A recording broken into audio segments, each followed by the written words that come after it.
Hello दोस्तों, मेरा नाम ऋषिकेश कुमार। मेरे YouTube channel modular classes chemistry में आपका स्वागत है। आज हम आपके बीच केमिस्ट्री सेट 1 प्रैक्टिस लेकर आए हैं, जिसमें 30 VVI इम्पॉर्टेंट क्वेश्चन की बात करेंगे जो बिहार बोर्ड और CBSE बोर्ड से रिलेटेड है। चलिए बिना समय लिए हुए वीडियो को बढ़ाते हैं और आपको आगे चलते हैं क्वेश्चन की ओर। फर्स्ट क्वेश्चन कहता है दोस्तों, A एंड B तत्वों के से बना एक यौगिक की संरचना क्रिस्टलीकृत होता है, जिसमें एक घन के कोनों पर तथा Y के परमाणु फलक के केंद्र पर अवस्थित है। तो इस परमाणु का सूत्र क्या होगा? तो इस परमाणु का जो सूत्र है दोस्तों, इसमें जैसे आज हम अपने वीडियो में हिंदी और इंग्लिश दोनों माध्यम के क्वेश्चन लेकर आए हैं, जो कि आपको बिहार बोर्ड से रिलेटेड है, जो दोनों आपको हिंदी और इंग्लिश दोनों माध्यम के स्टूडेंट के लिए होगा। चलिए, तो आप लोग को हिंदी में क्वेश्चन पढ़े, ए तथा बी तत्वों के बना एक यौगिक का संरचना क्रिस्टलीकृत होता है, जिसमें एक घन कोण पर तथा Y के परमाणु फलक केंद्र पर अवस्थित है। इस यौगिक का सूत्र क्या होगा दोस्तों? तो यही चीज समझना है इंग्लिश में कि the structure of A compound made of element A and B is crystallized. The atom A is situated at the corner and B is situated at the center and each face of the cube with a formula of the compound. इसमें याद रखिएगा दोस्तों, इसका answer आपका है A। AB3 नहीं होगा, फिर AB भी नहीं होता दोस्तों, AB2 भी नहीं होता, AB3 होता है। क्योंकि फलक जो होता है, आपको फलक में 4 परमाणु होता है, तो 4 आपका किस में है? AB3। उसमें भी जो है B परमाणु आपको Y जो है, जो B जो है वो आपको क्या है? फलक में है, इसलिए AB3 ही इसका क्या होगा? राइट आंसर होगा। चलिए अगला क्वेश्चन बार बार पूछे जाने वाला क्वेश्चन है, किसका क्वथनांक 1 वायुमंडलीय दाब पर सबसे अधिक होता है? यानी which has maximum boiling point at 1 atmospheric pressure, which has maximum boiling point at 1 atmospheric pressure।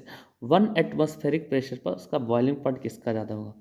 तो देखिए, इसमें हम लोग चेक जो करना है, सबसे पहले अगर मैक्सिमम बॉइलिंग पॉइंट की बात किया जाए और वो भी 1 वायुमंडलीय दाब यानी 1 एटमॉस्फेरिक प्रेशर पर, तो हम लोग को इसमें चेक करना है चारों ऑप्शन में कि 0.1 NaCl, दूसरा है 0.1 MbAcl2, तीसरा आपका 0.1 सुक्रोज। देखिए दोस्तों, यहाँ पर से क्वेश्चन आ सकता है कि सुक्रोज का फार्मूला क्या होगा? तो सुक्रोज जो होता है, सुक्रोज का फार्मूला होता है कि C12H22O11 को ही सुक्रोज कहते हैं, ठीक है। और इसी सुक्रोज का एक स्पेशल नाम है आपको केन शुगर, और इसी को शुगर भी कहते हैं, जो ठेठ भाषा में इसको चीनी कहते हैं, C12H22O11। अगला है दोस्तों कि 0.1 M ग्लूकोज का भी फार्मूला पूछ सकता है, तो ग्लूकोज का फार्मूला C6H12O6 ग्लूकोज का फार्मूला होता है। तो अब देखिए यहाँ पर से जो आंसर आपका है कि इसका राइट आंसर बी है दोस्तों। इसका राइट आंसर, सेकेंड का राइट आंसर बी है। क्यों बी है? क्योंकि BaCl2 बैरियम क्लोराइड का जो है आपका, इसका साइज बड़ा होता है, इसलिए इसका मैक्सिमम बॉइलिंग पॉइंट होगा। चलिए नेक्स्ट क्वेश्चन की ओर चलते हैं। अगला क्वेश्चन है, फैराडे के विद्युत विच्छेदन द्वारा द्वितीय नियम संबंधित है। तो देखिए, Faraday second law of electrolysis किससे रिलेटेड है? तो हम बोले फैराडे लॉ जो है वो आपको बताए थे सेकेंड लॉ में। फैराडे सेकेंड लॉ कहता है कि किसी भी आपको तत्व में आपको कौन सा तत्व हो सकता है? धातु। तो किसी भी धातु का जो द्रव्यमान होगा ना, वो समानुपाती होगा उसके तुल्यांकी भार के। यानी तुल्यांकी भार यानी क्या दोस्तों? E के। तो यही कहता है कि आपका वेट जो होगा वो डायरेक्टली प्रोपोर्शनल टू E होगा। तो यहाँ से फैराडे सेकेंड लॉ का फार्मूला जो होता है वो W1/W2 बराबर E1/E2 होता है दोस्तों। E1/E2 होता है। ये आपको ऐसा क्वेश्चन होता है। फैराडे फर्स्ट लॉ और सेकेंड लॉ हम आपको नेक्स्ट वीडियो में करेंगे, आगे आने वाले सेट में हम लोग करेंगे। तो यहाँ के बाद आपको ये जो आंसर है फैराडे सेकेंड लॉ, पहला आंसर चेक करिए, with velocity of positive ion, नहीं पॉजिटिव आयन तो नहीं बोले यहाँ पर, इक्विवेलेंट वेट बोले, विथ एटॉमिक नंबर, नहीं ये भी नहीं होगा। फिर विथ आपका एटम इज पॉजिटिवली आयन, ये भी नहीं होगा। तो with equivalent weight of electrolyte भी बिल्कुल, इक्विवेलेंट वेट ऑफ इलेक्ट्रोलाइट के क्या होता है आपको डायरेक्टली प्रोपोर्शनल होता है, यानी इसका 3 का आंसर क्या हो गया दोस्तों, डी। चलिए नेक्स्ट क्वेश्चन की ओर आगे बढ़ते हैं। तो हीलियम का मुख्य स्रोत यानी the main source of helium, तो हीलियम का मेन सोर्स तो याद रखिएगा, हीलियम का मेन सोर्स आपका मोनाजाइट है। ऐसे हवा जो है, हवा गैसों का मिश्रण है, लेकिन हवा में आपका हीलियम गैस बहुत कम मात्रा में होता है, ना के बराबर है, इसलिए मुख्य स्रोत अगर कहे तो इसका क्या होगा, मोनाजाइट। आगे 5वां नंबर क्वेश्चन की ओर चलते हैं। तो 5वां नंबर क्वेश्चन कहता है NiCO का होल फॉर्म में निकेल की ऑक्सीकरण संख्या क्या होगी। NiCO का होल फॉर्म में निकेल का ऑक्सीकरण यानी what is oxidation number of nickel in NiCO4। तो देखिए जिसका भी ऑक्सीडेशन नंबर निकालना होता है उसको x मानते हैं, और जो आपको जो है जिसका निकालना होता है उसको क्या मानते हैं, x प्लस। देखिए यहाँ CO जो है लिगैंड है, और लिगैंड के बारे में हम लोग बात करेंगे दोस्तों, लिगैंड पे भी एक वीडियो बनाएंगे। ये CO क्या है, लिगैंड है, और CO जो है वो कार्बोनाइल यहाँ पे काम करेगा, ना कि कोबाल्ट का काम करेगा। यहाँ क्या होगा, कार्बोनाइल। और कोई भी अणु होता है तो उसका ऑक्सीकरण संख्या 0 होता है, और इंटू क्या होगा 4 बराबर 0। इस तरह से निकालते हैं तो x बराबर भी क्या होगा, 0 ही होगा दोस्तों। यानी 5 का आंसर आपका जो है, 5 का आंसर जो है आपका ए में 1 आंसर है, बी में 3 आंसर है, सी में क्या दो दोस्तों, आपका सी में आंसर क्या है, 0 है। यानी आपका आंसर क्या होगा, सी। यानी आपका 5 का आंसर क्या होगा, सी। नेक्स्ट क्वेश्चन में चलते हैं। तो नेक्स्ट क्वेश्चन, निम्नलिखित में कौन हाइड्रोजन बंधन नहीं बनाता है। हाइड्रोजन बंधन के लिए दोस्तों एक बात याद रखिएगा, फोन, FON, फोन को याद रखिएगा। FON, आप लोग सभी कोई फ़ोन चलाते होंगे, तब वो मोबाइल फ़ोन ना दोस्तों, यहाँ पर फोन मतलब F for fluorine, O for oxygen और N फॉर नाइट्रोजन होगा दोस्तों। तो ये फ्लोरीन, ऑक्सीजन, नाइट्रोजन जहाँ पर भी अगर हाइड्रोजन के साथ लगा हो, डायरेक्टली लगा हो, तो उस कंडीशन में ये क्या होता है, आपको हाइड्रोजन बंधन बनाता है। यानी HF रह सकता है, H2O हो सकता है, आपका NH3 हो सकता है, ये सब क्या बना सकता है, हाइड्रोजन बंधन बनाएगा। तो हम लोग चेक करते हैं कि आपको हाइड्रोजन बंधन कौन नहीं बनाता है। तो एक में आपका क्या है, NH3, तो NH3 तो हाइड्रोजन बंधन बनाता है, H2O भी हाइड्रोजन बंधन बनाता है, HF भी हाइड्रोजन बंधन बनाता है। तो नहीं बनाने वाला कौन है दोस्तों, आपका D, HCl आपको हाइड्रोजन बंधन आपको नहीं बनाता, यानी इसका 6 का राइट आंसर क्या होगा, D। अगले और क्वेश्चन की ओर बढ़ते हैं। तो एल्कीन का सामान्य सूत्र सबको ही जानते हैं कि सामान्य सूत्र के लिए 4 गो आपको याद रखना है, 4 गो सामान्य सूत्र जनरलाइज आप याद रखिए, क्वेश्चन आपका हमेशा बनेगा। फर्स्ट होता है एल्काइल, एल्काइल का जो जनरल फार्मूला होता है CnH2n+1 होता है। दूसरा होता है एल्केन का जो जनरल फार्मूला होता है वो CnH2n+2 होता है। फिर एल्कीन होता है, थर्ड आपका है एल्कीन का जो जनरल फार्मूला है वो CnH2n+2n होता है। और एक होता है आपका एल्काइन दोस्तों, एल्काइन का जो जनरल फार्मूला है वो होता है CnH2n-2 होता है। यानी आपका ये 4 तरह से पूछ सकता है। तो हम लोग को एल्काइन पूछा है, एल्कीन पूछा है, तो एल्कीन के लिए राइट आंसर आपका क्या होगा दोस्तों, ए, यानी CnH। एल्कीन के लिए आपका CnH2n ही इसका राइट आंसर, यानी 7 का आंसर क्या होगा, ए। 8वां अगर आते हैं तो 8वां क्वेश्चन बहुत इंपॉर्टेंट क्वेश्चन, इस टाइप का क्वेश्चन हमेशा आपको पूछते रहता है कि इनमें से कौन आइसोप्रीन इकाई है। मतलब isoprene monomer is present in which of the following, मतलब कौन में आइसोप्रीन है। तो जहां पर भी आइसोप्रीन और नियोप्रीन आवे, एकदम ध्यान रखिएगा, जहाँ पर भी आइसोप्रीन और नियोप्रीन आए तो आइसोप्रीन जो होता है आपको प्राकृतिक रबर होता और नियोप्रीन जो होता है वो कृत्रिम रबर होता। यानी आइसोप्रीन जो है आपको नेचुरल रबर है और नियोप्रीन जो है वो आर्टिफिशियल या सिंथेटिक रबर है। तो हम लोग को यहाँ पूछा क्या चाहिए आपको, आइसोप्रीन। तो आइसोप्रीन कौन सा रबर, नेचुरल यानी प्राकृतिक रबर, यानी ऑप्शन क्या होगा दोस्तों, ऑप्शन इसका जो होगा आपका ए आंसर होगा, ए इसका क्या होगा राइट आंसर। फिर नेक्स्ट क्वेश्चन आपको चलते हैं, कैल्शियम फॉर्मेट का श्वसन करने पर क्या होगा, यानी डिस्टिलेशन ऑफ कैल्शियम फॉर्मेट। एकदम याद रखिएगा इसका आंसर होता है आपका HCHO। HCHO जिसको हम लोग फॉर्मल्डिहाइड कहते हैं, इसको यही बनता है कैल्शियम के फॉर्मेट को डिस्टिलेशन करने पर।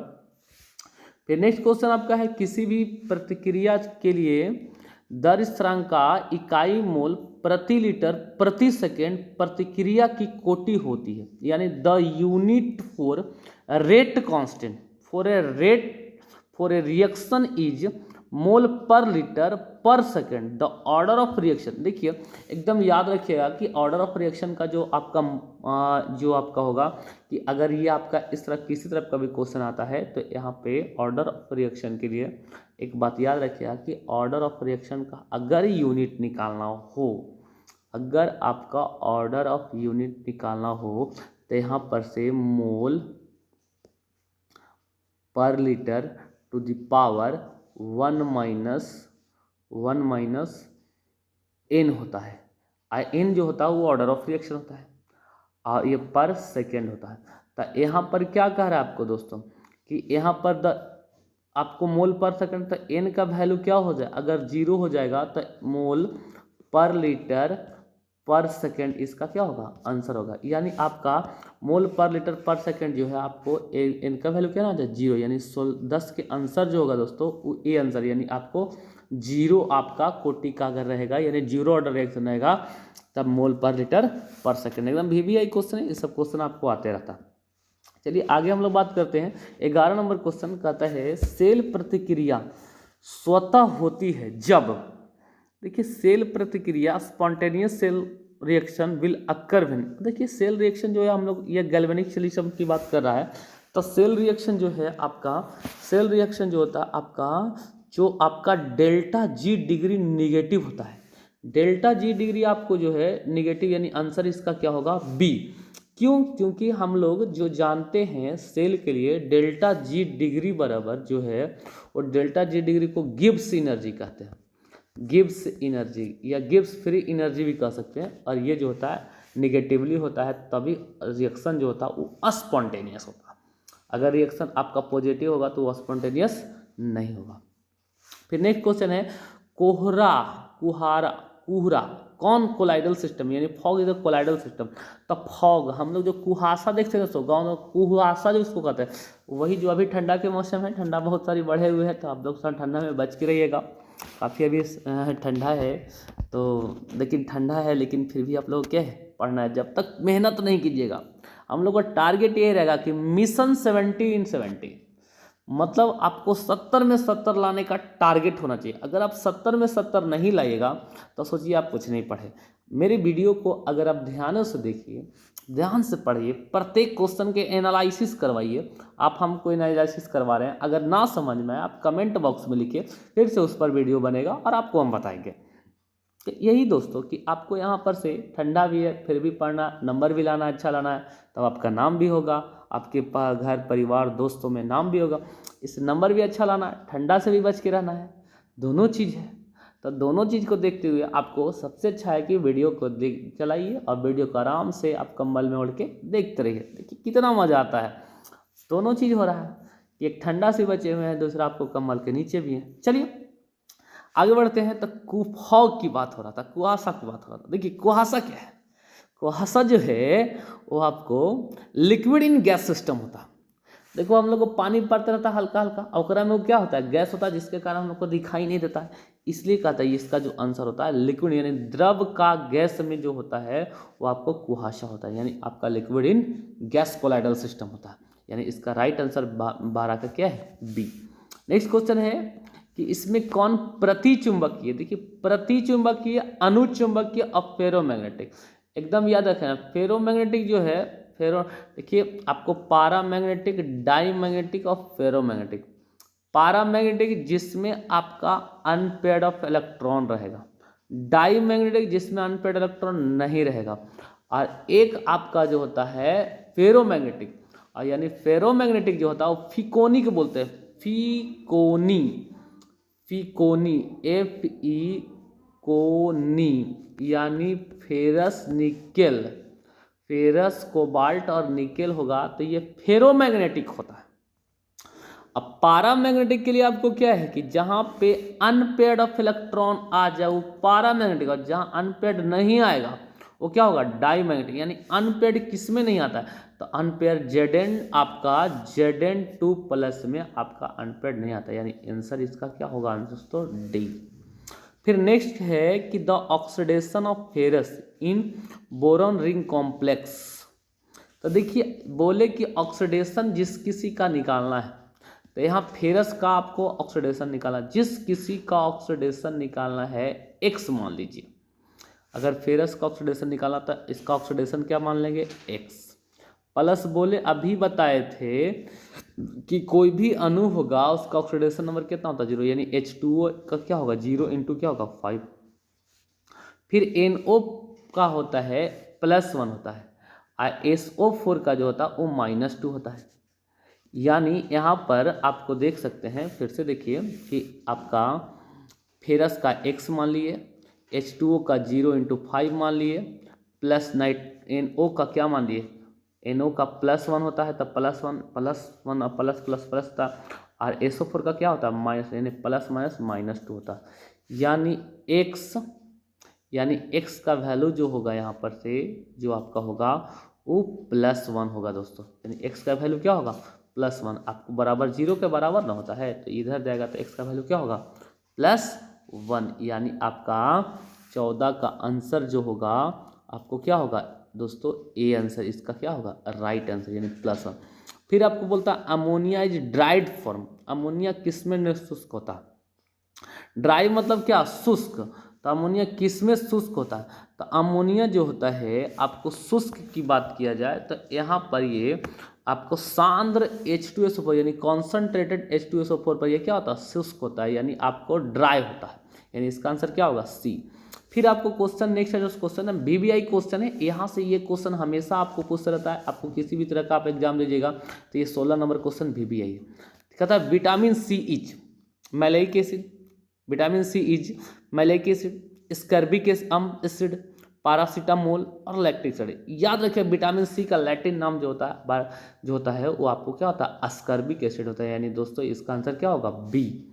फिर आपको अगला क्वेश्चन है कि 1 degree 2 degree and 3 degree alcohol के बीच अंतर दिखा है, यानी 1 degree 2 degree and 3 degree alcohol are distinguished, कि 1 डिग्री 3 डिग्री अल्कोहल को आप कैसे क्लासीफाई कर सकते हैं, तो 1 डिग्री 2 डिग्री 3 डिग्री अल्कोहल को ऑक्सीडेशन मेथड के द्वारा भी अलग कर सकते हैं, क्योंकि 1 डिग्री का ऑक्सीडेशन होता है तो एल्डिहाइड बनता है, 2 डिग्री का होता है तो कीटोन बनता है, 3 डिग्री अल्कोहल रिएक्शन आपको आसानी से नहीं करता है। आपका तो इससे पहचान के कि 1 डिग्री रहेगा तो एल्डिहाइड बनेगा, 2 डिग्री कीटोन बनेगा, 3 डिग्री आपको जल्दी रिएक्शन नहीं करता। लुकास टेस्ट में भी बताए थे कि लुकास टेस्ट में 1 डिग्री आपको वाइट प्रेसिपिटेट 30 मिनट में होगा, एक 5 मिनट में होगा, एक इमीडिएटली होगा। 1 डिग्री रहेगा तो 30 मिनट लगेगा लुकास रिएजेंट के लिए, लुकास टेस्ट के लिए। फिर आपका 2 डिग्री रहेगा तो 30 मिनट आपको 5 मिनट लेगा, और 3 डिग्री तो इमीडिएटली होगा। विक्टर मेयर टेस्ट भी बताए, यानी ये 17 में ऑल जो है सभी जो है यहाँ आंसर होगा, यानी सभी जो होता है ऑक्सीडेशन मेथड के द्वारा भी, लुकास टेस्ट के द्वारा भी, विक्टर मेयर टेस्ट के द्वारा भी आप अल्कोहल का चेक कर सकते हैं। अगला क्वेश्चन है इनमें से कौन सबसे अधिक क्षारीय है। देखिए क्षारीय की अगर बात किया which of the following is most basic, तो जिसमें ज़्यादा एल्काइल ग्रुप रहेगा एमीन में वो आपका बेसिक होता है, यानी यहाँ पर सबसे ज़्यादा एल्काइल कितना है डी में है, यानी आपका ये आपका टर्सरी 3 डिग्री एमीन सबसे ज़्यादा बेसिक नेचर का होता है। अगला आपको दोस्तों कि सोडियम सल्फेट का जलीय घोल में अक्रिय इलेक्ट्रोड का उपयोग विक्षेपण किया जाता है जो कैथोड एवं एनोड के लिए प्राप्त होता है, यानी using inert electrolyte electrolysis is done in the aqueous solution of sodium sulphate what are the product obtain and cathode and anode. देखिए कैथोड और एनोड के यहाँ डायरेक्ट यहाँ आंसर याद रखना है कि इलेक्ट्रोलाइसिस करवा रहा है, वो भी इनर्ट इलेक्ट्रोलाइट है, तो इनर्ट इलेक्ट्रोलाइट H2O2 को इनर्ट इलेक्ट्रोलाइट कहते हैं। H2 पर या फिर O2 रहेगा तो ये सब क्या होता है, इनर्ट इलेक्ट्रोलाइट, यानी 19 का आंसर क्या होगा दोस्तों, ए। अगला 20 नंबर क्वेश्चन है, the half life period of a reaction is inversely proportional to in the concentration of. आपका 22 नंबर क्वेश्चन का जो है आपका ऑर्डर ऑफ रिएक्शन जो होता है हाफ लाइफ पीरियड के लिए वो आपका सेकेंड होता है, यानी इसका आंसर क्या होगा दोस्तों, सी। इसका आंसर क्या होगा दोस्तों, सी। हाफ लाइफ के लिए आपको याद रखें। फिर बोलता है कौन इंजाइम ग्लूकोज को अल्कोहल में परिवर्तित करता है, which enzyme is converting glucose into alcohol. तो देखिए अल्कोहल से अगर इंजाइम बनाना है, एकदम याद रखिएगा जाइमेज यहाँ पर, जिसको ईस्ट भी बोलते हैं, यानी जाइमेज, यानी आपका 21 का आंसर क्या होगा दोस्तों, सी। फिर बोलता है बेंजीन में NH2 सम होता है, तो बेंजीन में अगर NH2 होता है तो एकदम याद रखिएगा कि जहाँ पर बेंजीन में NH2 यानी बेंजीन आपको जो है इस तरह के ग्रुप को बेंजीन बोलते हैं। यहाँ पर आपको इस तरह का भी बेंजीन है और इसमें NH2 लग गया, तो इस बेंजीन को एक स्पेशल नाम होता है एनिलीन। एकदम याद रखिएगा इस बेंजीन का नाम क्या है, एनिलीन। और एनिलीन जो होता है ऑर्थो एंड पारा डायरेक्टिंग होता है, यानी 22 का आंसर जो होगा वो क्या होगा दोस्तों, सी। 22 का आंसर क्या होगा, सी। फिर नेक्स्ट आपका है कि एल्कोहल के esterification curve in the order of esterification of alcohol. एकदम याद रखिएगा कि ऑर्डर ऑफ एस्टरिफिकेशन जो होता है 1 डिग्री 2 डिग्री 3 डिग्री अल्कोहल, यानी प्राइमरी सेकेंडरी और टर्सरी होता है, यानी आपको आंसर क्या होगा दोस्तों, बी। इसका क्या होगा, राइट आंसर होगा। फिर नेक्स्ट है सामान्य ताप एवं दाब पर किसी गैस के 1 मोल का आयतन, यानी the volume of 1 litre of A gas at NTP. NTP पर ध्यान दें, the volume of 1 litre of A gas at NTP. किसी भी एनटीपी का है दोस्तों या एसटीपी का है तो 1 मोल के लिए जब भी आपको वॉल्यूम पूछे तो हमेशा 22.4 लीटर ही होता है, यानी इसका आंसर क्या होगा, बी। फिर आपका है एक इंपॉर्टेंट क्वेश्चन, इस तरह का क्वेश्चन आपको पूछा आता है कि कौन ताप प्रवाहित नहीं होता है, यानी which of the one is not affected by temperature. तो जो वॉल्यूम को एक्वायर करेगा वो टेम्परेचर होगा, जो वॉल्यूम को एक्वायर नहीं करेगा वो टेम्परेचर नहीं होगा। तो यहाँ नॉर्मलिटी में भी वॉल्यूम होता है, मोलरिटी में भी होता है, फॉर्मेलिटी में होता है, लेकिन मोलालिटी और मोल फ्रैक्शन में आपका टेम्परेचर नहीं होता है, यानी टेम्परेचर पर डिपेंड नहीं, क्योंकि उसमें वेट में डिटरमाइन होता है, यानी इसका आंसर क्या होगा दोस्तों, बी। मोलालिटी जो टेम्परेचर पर डिपेंड नहीं करता। अगला आयरन के निष्कर्षण में उत्पादित धातु मल, यानी in the extraction of iron, extraction of iron जो होता है, एक्सट्रैक्ट करवाएगा आयरन को तो कैल्शियम आपको सिलिकेट निकलता है, CaSiO3, यानी इसका आंसर क्या होगा दोस्तों, डी। फिर नेक्स्ट क्वेश्चन, लैंथेनाइट संकुचन का अर्थ, घनत्व की कमी, द्रव्यमान में कमी, आयनिक त्रिज्या में कमी, सक्रियता में कमी। तो देखिए the means of lanthanide concentration is, तो लैंथेनाइड कंसंट्रेशन जो होता है दोस्तों आपको डिक्रीज इन डेंसिटी, नहीं डेंसिटी को डिक्रीज यहाँ पर लैंथेनाइड से मतलब, डिक्रीज इन मास, मास से भी इसको मतलब नहीं, डिक्रीज इन आयनिक रेडियस, हाँ रेडियस से इसको मतलब है, रेडियस यानी साइज से इसको मतलब रहेगा। कंसंट्रेशन जो है इसका साइज पर ही डिपेंड करता है, यानी इसका आंसर क्या होगा, सी। इसका आंसर क्या होगा दोस्तों, सी, यानी आपका सी आपका 27 का।